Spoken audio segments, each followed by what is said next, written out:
Den conducted his usual morning ritual, which was simply to take a cup of coffee to his desk, where he would turn on the simple desktop computer he had used for the last 10 years and monitor the small stable of websites he owned and ran. He was immensely proud of this work. In 5 years, he had established an online community and self-run business that had garnered a significant consumer base, enough so to allow him to quit his former job as a mere data entry worker and run his own business full-time. His model was a two-tiered system of content providers and consumers. The first tier, by far the largest, was the consumer tier. There, customers were promised the finest and original, high-quality content made by those in the second tier, an inner circle of trusted providers whose access to and membership of this exalted rank was secured by their continual production of exclusive content. These people were family to Den. This was not just about making money. He and his fellow providers prided themselves on their work and felt strongly about the ethics and standards of their product. The rule was, each provider had to provide up to at least 10 hours of video and any number of still images a year. It was a tough rule, and it got results. Those in the larger section, the consumer base, could purchase product at a high cost, but the nature and quality of the product both demanded and justified it, but they were also encouraged to provide content of their own. The system here, though, was second-hand content was allowed, although it garnered few points. Original content lifted a consumer's stocks. If the standard turned out to be acceptable and consistent, there would be a discussion among the inner circle about the possibility of including this new producer, and if it was agreed, that person would be tapped and offered the exclusive privilege that membership provided. Just about every time it would be accepted. The main providers would allow their content to be accessed by all others, thus providing a large and growing stock that had the added advantage of keeping each other in each other's good graces. After all, given the nature of the content, a strong sense of solidarity within, and a certain cynicism for anyone without, made good sense, ethically, business-wise, and for safety. In this way, Den had established a thriving small business that had a good reputation within the wider community of those who produced and consumed such material. All the usual checks and balances, no use of real names, constantly monitored and changed passwords, backup hard drives, dispersal of material, added to the security. But the real security, Den knew well, was the trust and camaraderie within the inner group. These people were his friends, and they had each other's backs. For example, there were the Munnellys, a young couple whose material featured their 8-year-old daughter Rosetta, who had been involved since she was 3. There was no denying the great popularity of their family-focused videos, which often included interesting little themes like Rosetta's birthdays, an annual special feature, holidays, special trips to special places, all with the exacting close detail to action that had made their content special to Den, their other immediate friends, and a wider fan base who eagerly purchased their products. There was also Rod Whale, an elderly gentleman who lived by himself, but was able to procure a wide selection of protagonists, usually between the ages of 5 and 10. That was because he was known to his local community as a former teacher and current community pillar, earning him great trust and respect tantamount to authority. Den found him a charming and learned friend who had many interesting anecdotes. As for himself, Den was well known and liked as a producer of quality content taken from his many overseas trips. During his previous job, he would save frugally for holidays in places like Brazil, Thailand, Sri Lanka, Indonesia, anywhere where a man could make his money go further and where locals were friendly and easy to bargain with. He had put a lot of effort into the documentation of these visits, and the resulting videos and pictures of a pleasing variety of local children were greatly sought in the community. He had, of course, a couple of moments where the better part of valour compelled him to leave earlier than he had planned, in one case narrowly missing an undesired interview with the police in the Philippines by hurriedly placing himself on a different bus he had meant to take, only just managing to catch a plane in time to get him securely out of the country. This business he had made was more than a marketplace. It was a community, a circle of friends who knew each other and cared for each other and who understood each other and knew each other's real feelings. Feelings too often rejected by a wider world that refused to understand them. Den was aware that there was a small subset of ideologues who sought to make their preferences more acceptable in the mainstream, but he was of the opinion that was a waste of time. He, his friends, his many customers, and those who were in the wider scene could never be accepted. But he thought that ironic, given how many of them there were. How many more, he would often wonder, were like them in the world, practicing as they practiced, having to keep their activities as secret as possible for fear of misinformed prejudice. How many more would like to be like them but didn't have the courage or resources? Many, many more than most would care to admit, he suspected.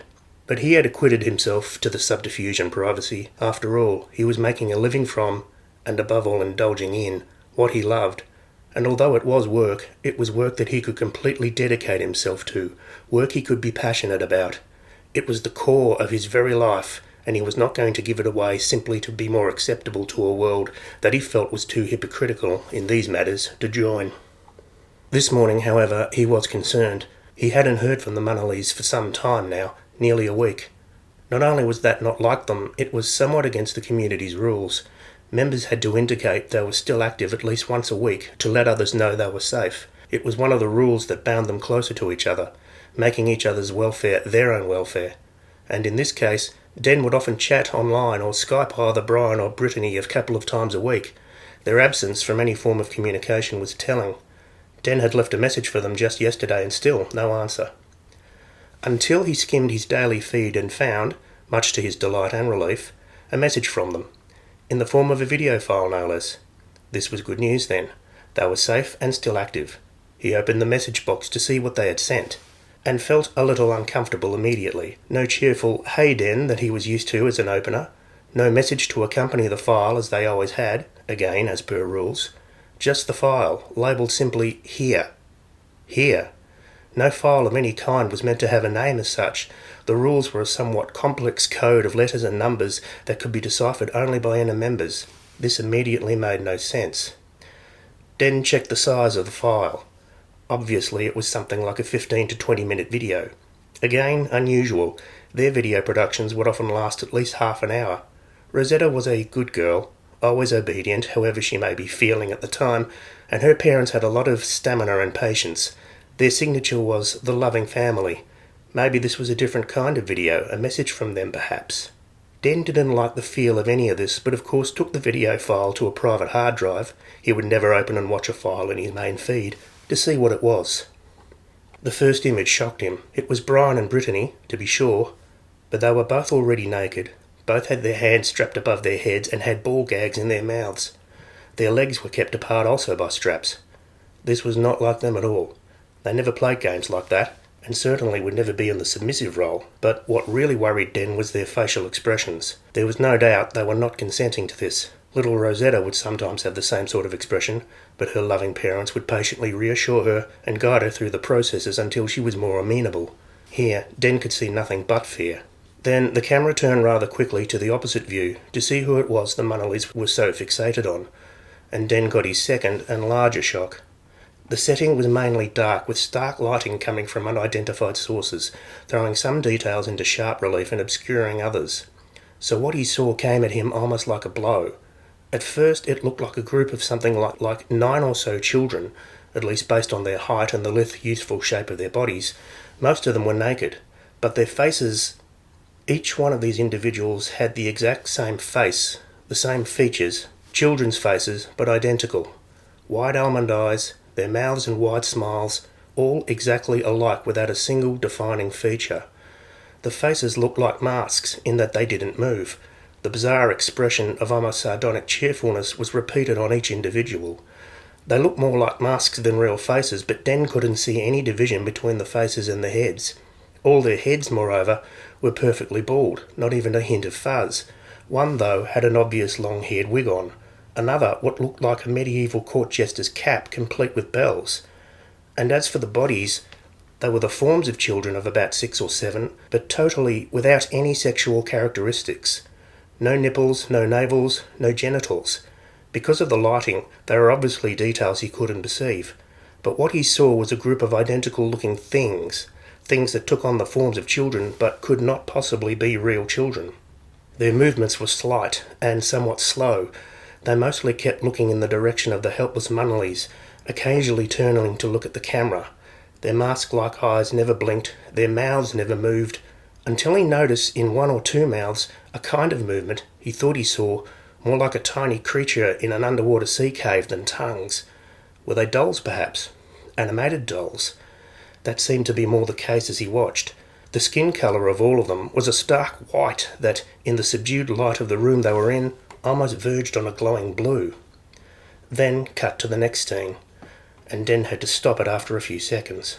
It was this strange, frightening group of childlike homunculi moving all over the bound and helpless Manalies, doing things to them, all over their naked bodies, every surface of exposed skin on every limb down to the torsos, faces and extremities, with their small hands and mouths. Moans of agony came from the two adults who writhed their helpless bodies as far as their bounds would allow, always finding yet another hand or mouth to make contact with. But the creatures themselves made no sound at all, save for some sickening audible slurping and the occasional grunting sniff. A few seconds only was all he could take.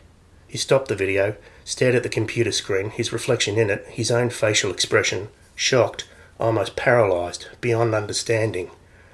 After a few minutes' self-composition, he checked the time of the video and saw that he was right. It was around 20 minutes. He hardly dared put it back up again, but knew he had to. He fast-forwarded it to as close as to the end as possible, and whatever else had been recorded, the final scene was of the Manalies, still bound, looking beyond exhausted, Brittany shivering and whimpering, Brian groaning and breathing heavily, both glistening with some kind of transparent viscous substance all over their face and bodies, and the strange terrible child creatures smiling their fixed smiles at the camera, resting happily on or near the naked couple in various aspects, and waving childishly, one or two blowing pretend kisses to the camera. Then a cut to a message on a black background. See you next time. Then cut to black. At first Den tried to fight it, but after a few more minutes decided he couldn't, and only just made it in time to the bathroom to projectile vomit into the toilet, missing the edge at first by a second. After a few minutes he was crouched in front of the cistern, breathing hard into the porcelain bowl, his mouth full of bitterness, heart still pumping, sweating cold, the acrid stench of his chunder in his nose and eyes. From there he was able to recover himself somewhat, and he made an effort to make himself clean of that mess that had gotten onto the floor, then the toilet bowl and seat. He cleaned out his mouth with wash and showered. When he came back to the desk he was feeling cold and slightly numb. Clean, except for his memory. That, he felt, was stained for good. Only a few minutes watching the video file had ruined him. Returning to his seat, though, he marshalled his thoughts and went back to his inbox to see if there was anything else appropriate to this immediate development, any other message from the Manalies to explain the bizarre video, or from anyone else associated, or anyone who would know anything at all. But there was no such thing. Just that file, and a usual feed of usual content, messages and so on. He didn't care about any of it. In a short moment, the substance that made his life worth living was in the background of his life, the foreground dominated by this insane atrocity that he could barely understand. His heart broke for his friends. He couldn't, and didn't want to try, imagining what they went through. The very fact that they were still alive, and in the hands, such as they were, of these things made his entrails freeze. And who was operating the camera? And what of Rosetta? She was not seen, as far as he had seen, in the entire thing. Was she somewhere in the middle of the video, also being tortured in that way? He lingered a touch on that thought. Was she dead? Being held captive somewhere else? Another thought occurred to him. It had been 6 days since he last heard from his friends, and they were happy and well as ever at that time. He knew where they lived. Could it be possible that there was something in the area's local news about their disappearance? He went online and checked, and sure enough he found a Facebook page that documented the relevant news in their area, and he found a post relating to Rosetta herself. She had been found, it was claimed, at the house of a nearby neighbour and friend of the family, and it seemed police had been trying to talk to her. But the post said that Rosetta had told the neighbour, and was telling the police, of being abused by her parents. There was little else information that Den could find that was relevant. And this added to his fears. If Rosetta told the police everything she knew, everything that she had been engaged with by her mum and dad, that whole gamut of loving family intercourse, that would naturally lead them to their home to investigate, which would lead them to discover the links to his online network. The date of the post was 5 days ago. 5 days. Anything could have happened in that time. He hadn't noticed anything in his system strange or out of sorts in that time period. No new members, no new applications, nothing suspicious to suggest that there were spies in their midst, but he didn't like the chances. He had, of course, procedures in place in case of such eventualities, and he decided immediately to initiate them. In the course of half an hour, he had messaged other members of the inner community that the police had been talking with Rosetta, that the Manalies were missing. He decided not to make any mention of what he had seen for the time being, and to expect the worst. That meant that the system was to close down immediately. Everyone knew what to do. Anything that could be construed as evidence was to be fully wiped, with a software system provided to all that a couple of members had developed that would completely destroy files, leaving no copies and no trace. What private files people had, they had to hide or dispose of as best they could. Den found himself fretting for his many gigabytes of material from years of travelling and disporting, a trove of delight and memories that he had no mind to fully dispose of. Backing files he carefully kept stored and hidden, but anything he had in his flat that could incriminate him he would trash completely and immediately. He was no fool. He always knew a day like this could come. As for the many subscribers, he sent out a group message letting them know that the police were now involved and the site would close down. All lists of names and addresses would be trashed. No correspondence would be entered into. After that, individuals were on their own. This done, he found himself feeling more empty, cold and bereft of any desires for anything, even food and drink. He felt as if he had been drained of everything. But more than that was the gnawing fear of what he had seen in that video file. It was as if the world was collapsing onto him. Still, he believed himself to be a good member of the wider community, so he contacted other domain owners and those who managed their own systems to let them know what had happened. What he found, eventually, was an online chat on a secure private network that was abuzz with news, but not just of Den's abandoned system. It was about content producers being sent videos of other content producers they were close to. These videos, Den learned to his growing horror, were the same as the one he had been sent.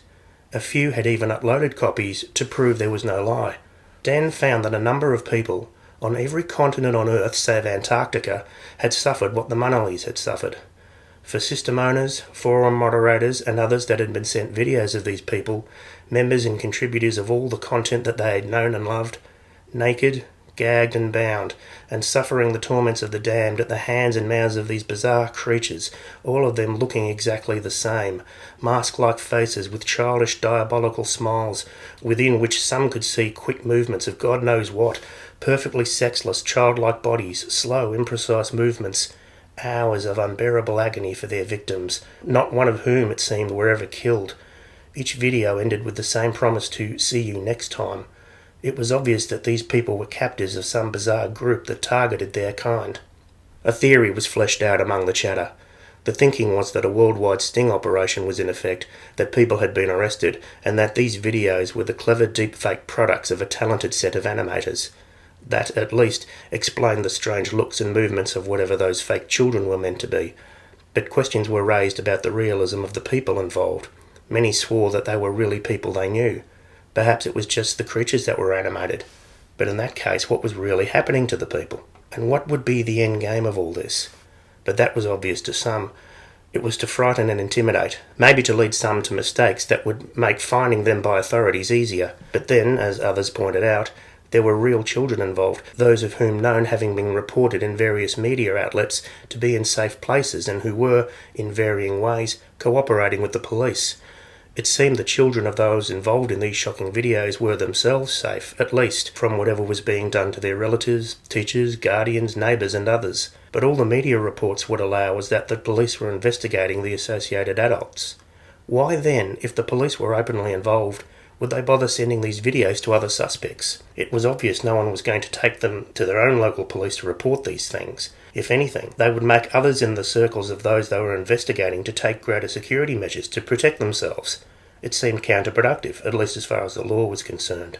And, as others pointed out, how could these videos have been made in such a short time? The earliest disappearances or noted absences were the same time Den had last heard from the Monoliths. That wasn't even a week. So far, at least 50 producers or organisers had said they had received such videos, numbering at least 100 between them at that time. That's a lot of high-quality, lengthy content to produce in such a short time if that was the case. And from different places around the world, almost all at once. If this was a sting operation, it was probably the biggest in police history, involving the cooperation of a great many different forces, and they were all agreeing to sending off cleverly made videos to frighten others. The discussion, Den saw, was leading to more questions than answers. All he knew and all he could contribute to the discussion was what he already knew and had experienced. He was known to some of these others and had respect as he respected most of them, so there was no question of trust. Everyone he was able to contact through that chat room had the same story to tell, and the sheer amount of it made everyone feeling sick as well as scared. It was at the end of a very long and too full day that Den decided to disengage. He had spent by that time hours online, more than even he usually did, and he had eaten nothing and drank very little water. Now he felt he should at least try to fill his empty stomach. Even so, he subsided with a few biscuits, and although he knew he'd pay for it the next day, a scotch, and then another scotch. He was numb and cold at the same time, and felt the need for some warmth and calmness. He thought always of his friends. What had happened to them? Where were they? They were being held by people other than the police, as was his firm conviction despite what others said. He had recognised part of the background of the video from memory now as definitely being in the Munnelly's family home. So what had happened to them happened under their own roof. Yet Rosetta had somehow escaped, and the same was said of a number of other children. He saw clearly there was some kind of vigilante movement happening, and it would seem in cooperation with the police. But what kind of vigilante group? Obviously a sick, twisted group whose idea of justice was slow torture and shallow revenge. But everywhere, all over the world, at the same time. And what are those horrible creatures? The stuff of nightmares. Dan knew he'd never forget them. Were they really computer-generated images? They looked strange, yes, but still real. Certainly in the moments he saw them doing what they were doing to Brian and Brittany. Good God, he choked. It was so horrible, so bizarre and disgusting. And were his friends still alive? He found himself quite hoping that they weren't. How much of that torture could anyone take? What else could they be experiencing right now? It was all too much. He took to the bottle harder. He didn't care. Tomorrow, he decided, was going to be a write-off. He had done everything he needed to do to secure himself anyway. The rest would have to look out for themselves. This was a nightmare, and he was going to make sure that he, at least, was secure from it. By the end of the week, he'd have his flat on the market, and he himself somewhere else, overseas maybe, somewhere to recuperate and start again. And he would still have documentation of his life, his private and precious life, that he could still cherish whenever he pleased. He knew he would have to go on. He couldn't stay away from his true feelings forever. Even when he was in a more precarious position, it never occurred to him to try. He was who he was, and he was not going to let anyone or anything stop him from being himself. That would be the last injustice. That would not be acceptable. He didn't choose this life. It chose him, and he was more than happy to live it. As he got drunker, he found himself feeling more angry, more hard done by, more the real victim. He entertained a few thoughts about planning his own revenge against a world that was set against him. Perhaps, in future, he would be harder in his dealings, less merciful, more demanding. Maybe humanity could be punished for their persecution of him and his kind through their children. Maybe, he thought darkly, it would be worth it. Such were the feelings he nourished and the thoughts he played with through the evening and into the early morning. He would rather have had some of his precious material to peruse at that time, very much so, almost aching for it, but he had already disposed of it. Copies were securely kept and hidden somewhere else, though, so for now he would content himself with his imagination. By 2 a.m, the bottle was nearly drained and Den was too tired. He bestirred himself from his couch and awkwardly moved to his bedroom. The light wouldn't turn on, but the curtains were open and a pale yet clear light was in the room. And so were the creatures. The same smiling, unmoving expressions, the same blank slate bodies, a cold, slight blue tinge of their skin in the light, a few small movements. In the hands of one, some leather-looking straps with buckles. In the hands of another, a ball gag. Some of the creature's hands seemed to writhe, as if eager to grab hold of something. He could see, even in this light, through the narrow gap of their grins, past the tiny square-shaped teeth, movement. No sound whatsoever, not of breathing or voice or even movement. Here, in the real, he saw them more clearly than in the video. There was nothing of animation or masks about them, nothing phony, no tricks. They were a stark reality. They watched him as he stood in the doorway of his bedroom, standing stunned, staring, then moved towards him. Behind them, he saw a camera on a tripod. There was no one behind it, no one using it, but it suddenly turned on as the things were upon him.